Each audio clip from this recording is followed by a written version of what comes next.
Crezi că ai un metabolism normal? În perioada de slăbire te ajută foarte mult consumul pe care ți-l aduce metabolismul bazal, pentru că în medie, să spunem, o femeie arde între 1400 și 1800 de calorii doar prin metabolismul bazal.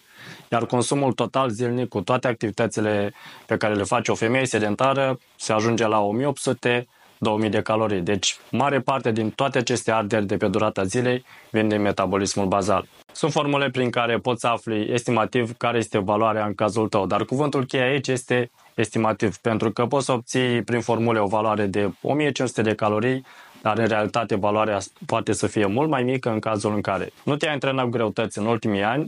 Al doilea punct, ai ținut diete restrictive prin care ai pierdut din masă musculară, iar un al treilea factor important este dacă ai depășit vârsta de 30 de ani. Ține cont că nu este suficient să te raportezi doar la formule, pentru că pe hârtie poți să obții un deficit caloric de 250 de calorii pe zi, dar în realitate să fii tot în surplus caloric. Vei crede că ești în deficit caloric și că pur și simplu orice îi face, slăbirea nu funcționează la tine, ceea ce este fals, pentru că în realitate ești în surplus caloric și de aceea nu obții rezultate. Ca idee, tot ca estimare, dacă ai bifat toate cele trei aspecte pe care le-am enumerat anterior, sunt șanse ca metabolismul tău să fie mai lent cu 10-20% decât valoarea pe care o obții prin formule.